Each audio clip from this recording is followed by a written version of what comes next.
dark everywhere. Let's see what we could do.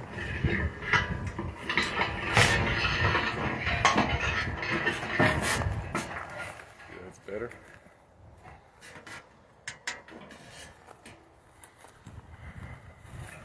Is it dark? All those that's on? Definitely windy.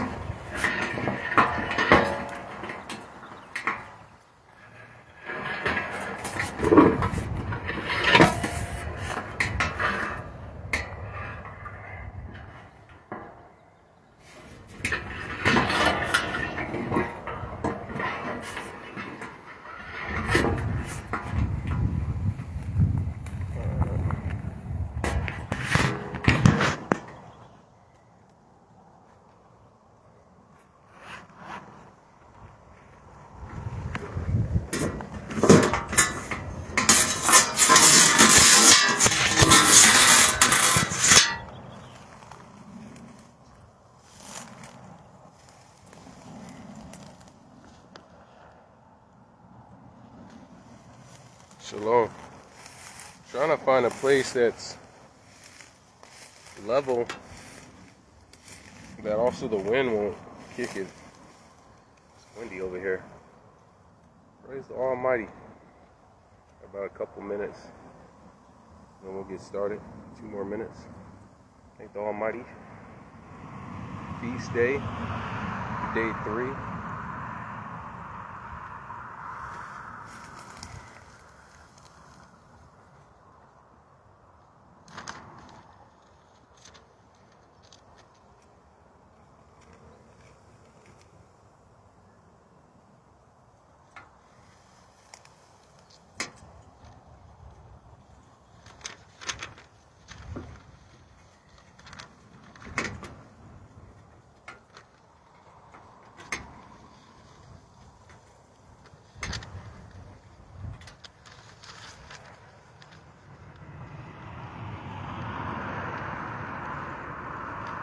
I might be at the beach tomorrow. They got me working up north, so I might just do the feast at the beach, do the teaching at the beach. So that's about 5 minutes. Welcome. Oh, we got 1 more minute. Hopefully you guys doing good. Shalom. Shalom, everyone. Shalom.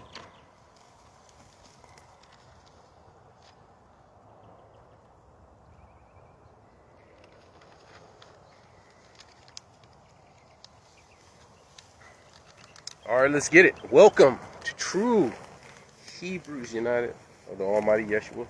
It's your beloved holiness instructor, discipleship drill sergeant, about to get into the book as usual. Definitely give all honor to the Almighty Yah through His Son Yeshua Mashiach. Only we got another Father. Definitely give double honors to the apostles, the prophets, the evangelists, the teachers, the elders, the bishops, the deacons across the whole planet. Those that came before, those that are present, and those that come after, when we got to pass the torch and give it to the next generation. So definitely thank the Almighty for them paving the way, being pillars to hold our standard that we have today, that the word will never come back void, and that there will always be people standing for righteousness. Definitely thank your brothers and sisters out there keeping the Almighty's commandments, statutes, judgments, precepts, and ways. I might have to catch the camera again because it is kind of windy, but praise the Almighty.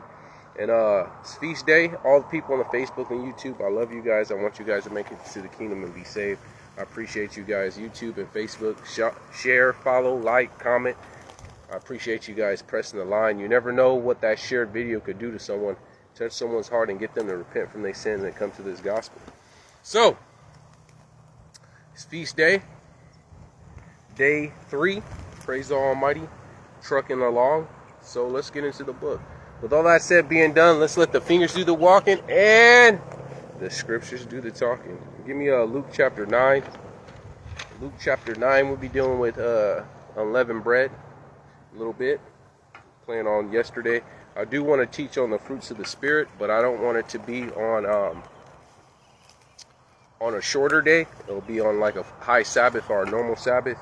So I got a request to teach on that. So if you got some requests, You guys want me to teach on certain topics? Hit me up and feel free. I always got to go over some of the same topics anyways, some of the same stories, because there's always new people watching. So feel free, if you guys want a different understanding or whatnot, feel free to hit me up if you have a request.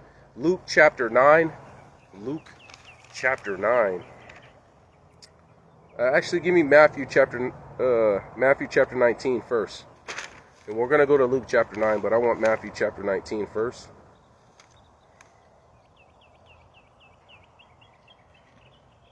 And this is just like a small principle. Just understanding, why we do what we do. And it makes it easier for us to hold on strong. Shalom. Shalom, everyone. Press that thing over there. Cool. So, Matthew chapter 19, verse 16. And behold, one came and said unto him, Good master, what good thing shall I do that I might have eternal life? And he said unto him, Why callest thou me good? There is none good but one, that is the Almighty. But if thou wilt enter into life, keep the commandments. And he saith unto him, Which? And Yeshua said, Thou shalt do no murder, thou shalt not commit adultery, thou shalt not steal, thou shalt not bear false witness. Honor thy father and thy mother, thou shalt love thy neighbor as thyself. And the young man saith unto him, All these things have I kept from my youth. Youth up, what lack yet? What lack I yet? And Yeshua said unto him, If thou wilt be perfect, go and sell all that thou have, give to the poor, and thou shalt have treasure in heaven, and come and follow me. So he said, and come and follow him. But when the young man heard this saying, he went away sorrowful, for he had great possessions. So I want to deal with, us being the unleavened bread and us being the sacrifice without blemish. The man wanted to make it into the kingdom, but the first thing he had to do was be a sacrifice. He had to sacrifice something. And so he went away sorrowful. But let's keep going. I'm just laying the foundations on this real quick. Luke chapter 9. Luke chapter 9. Starting at verse 23. Luke chapter 9, verse 23. And it goes, And he said unto them all, If any man will come after me, let him deny himself, take up his cross daily, and follow me. So, if we understand for us to be saved out the jump, out the gate, in the very beginning, we have to deny ourselves, which is a sacrifice, and we have to be a living sacrifice every single day. We have to be a living sacrifice every single day. And if we could completely grasp this concept, then we could understand the process of being saved.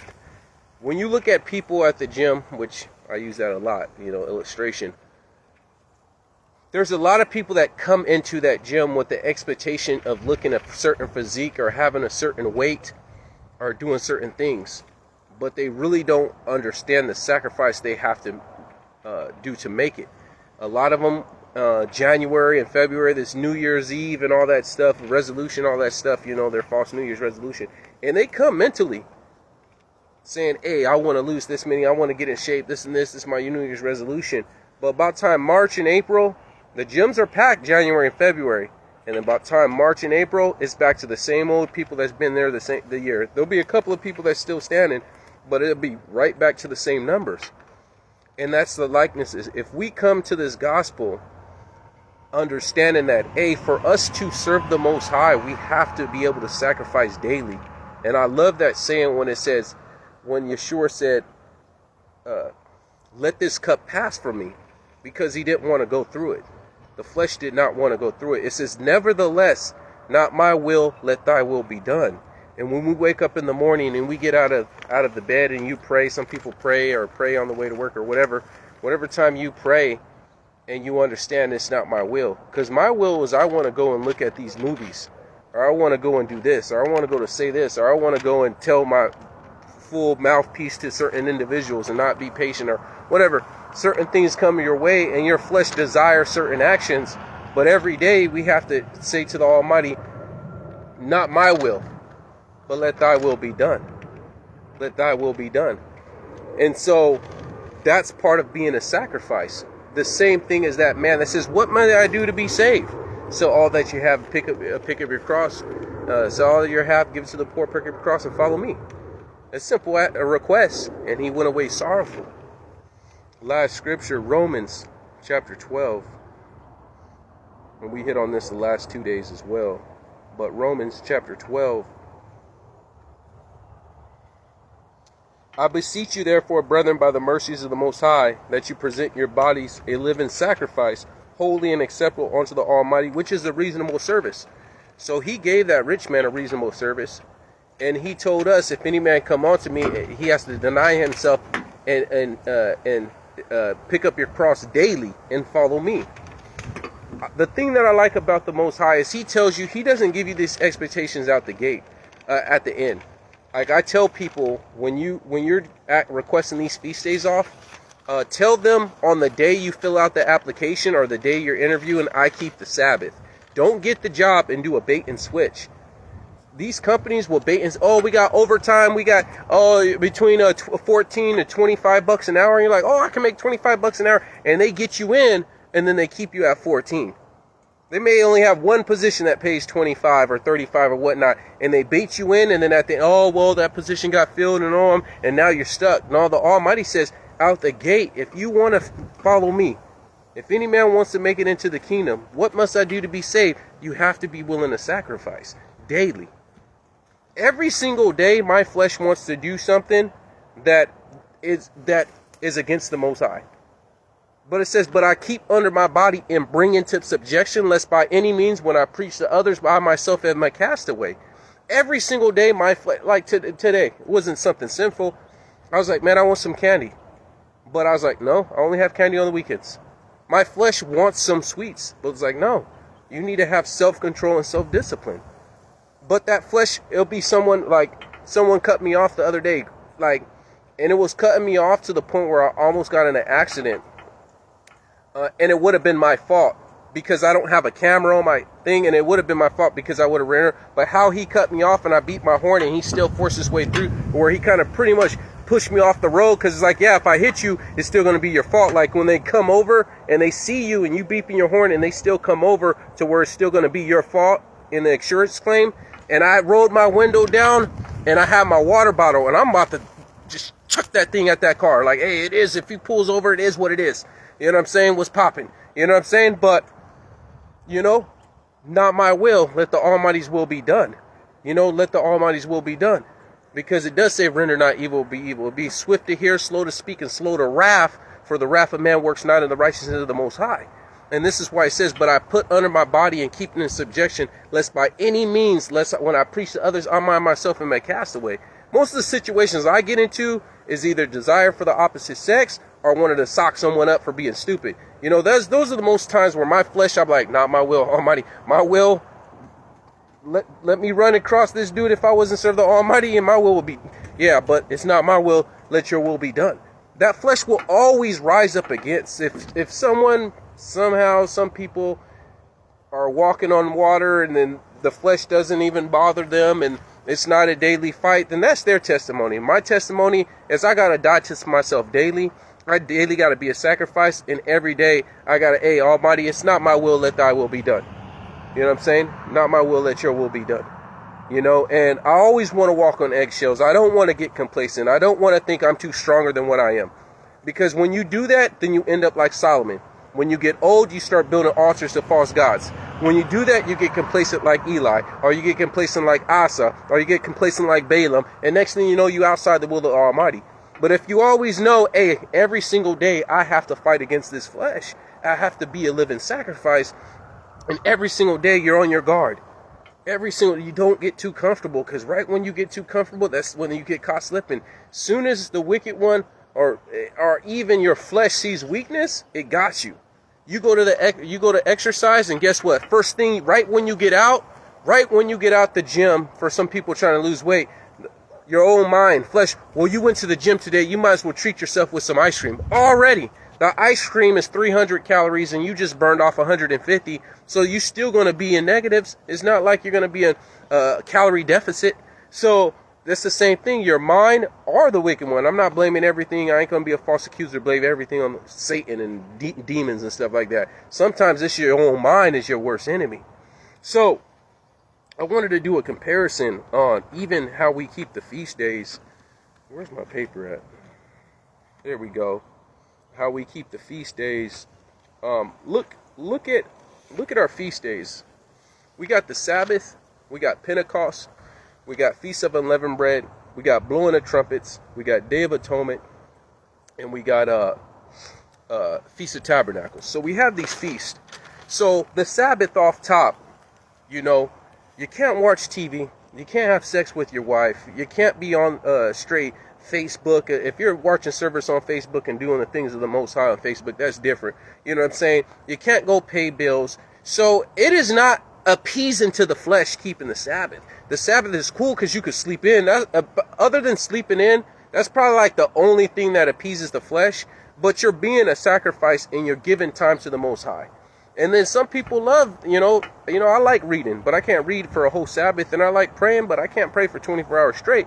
So the Sabbath is a blessing to get rest, but it is not appeasing to the flesh. When you look at Passover, you're cleaning your whole house, stove, toaster, under the refrigerator, the oven, the microwave, your car, you're getting all the leaven out. And then we have Feast of Unleavened Bread, which is the first and the second day is a Sabbath. So then you have to, whatever day that hits, it's a high Sabbath, whatever day that hits, you got to take days off work. So then we have blowing of trumpets. You got to take another day off work later. We have Pentecost or Feast of First Fruit. So that's another day off work. Praise the Almighty. So depending on your company, and sometimes you go through, well, we really need you that day. And you got to, I tell you, ask for those days 6 weeks ahead because they'll give you the okay. Don't wait until the week of. And then now you're in a predicament where you might get laid off. Use wisdom. Be wise as serpents, but humble as doves. So then you get in a situation. Then we have blowing of trumpets, which you might have to take a day off depending on when it hits on your work schedule. Day of Atonement, which you have to fast and humble yourself and afflict yourself. Then you have Feast of Tabernacle, which is the first and the last day, or Sabbath. And all those 3 days, that's 4 Sabbaths within 1 month. So not only your company, if you have a job, may be looking at you kind of weird because every week you're taking a day off. But also, that's 4 days. That's almost a full paycheck of money you're not getting depending on when the days hit. And on top of that, you have to go build a tabernacle. You have to go get some lumber or go chop down some trees and some palm trees and build a tabernacle. All this stuff is not appeasing to the flesh. It's all a sacrifice for us to worship the Most High. It's all a sacrifice. But then look at Christmas. Decorate the house and Christmas tree and everyone gets gifts and all that. All that does is appeases the flesh. Look at Thanksgiving. We get together and we're cooking some ham and with some pineapples on top and we got some turkey and the family gets together. All that appeases the flesh. There's not really a sacrifice, and we got to cook together or whatnot. Maybe the cooking or maybe the money or whatnot. Halloween, we buy some candies and I get to dress the kids and they go and they knock on doors and they get candy. Appeases the flesh. 4th of July, let's get the barbecue. Let's go to the beach. Let's go to the park and barbecue and have some music and whatnot. Appeases the flesh. Valentine's Day, let's get some gifts and some chocolates and whatnot. Appeases the flesh. There's no sacrifice in what these Christians and what these sinners do. So when it says, be ye a living sacrifice, that's part of serving the Most High. And when we understand this concept, it makes it so much easier. Because if you date someone and you say, hey, I believe in giving my kids whoopings. Hey, I believe in, we keep the Sabbath. Hey, I serve the Most High. Hey, if you're not about this and this and this, then we can't go together. And you tell your standards and you tell them up front, and that woman or that man will have to make a decision if they're going to take it and accommodate those standards you have while you're dating to see if you're compatible. But you tell them up front versus you do a bait and switch. And the Almighty saying, hey, this is what I require in the very beginning. And now you have an understanding of how we're going to grow with this relationship. So every single feast day, like while you guys are coming, you guys hit on the internet, and then I'm rushing after work and trying to get something to eat, got up dressing the wife, got to get a service, got to teach for 8 days straight because sometimes there's Sabbaths, there's a double Sabbath and hitting a double Sabbath. And me, it's a sacrifice. It's a sacrifice, but I love the Most High. And that's the mindset we need to have if we want to make it into the kingdom. All these Christians and all these people that, man, of course, Of course there are days. They are fleshly. We are spiritual. You know what I'm saying? We follow the things of the spirit. They follow things of the flesh. So when they have a holiday, it's going to appease the flesh. Our feast days appeases the spirit, the spiritual man. And that's the difference. So hopefully that was a little word. I only hit a couple of scriptures, but praise the Almighty. Hopefully that was edifying to you guys. I appreciate you guys. I want you guys to be saved. With all that said and being done, keep standing. Don't drop standards. Give the Almighty a hand clap. Shalom.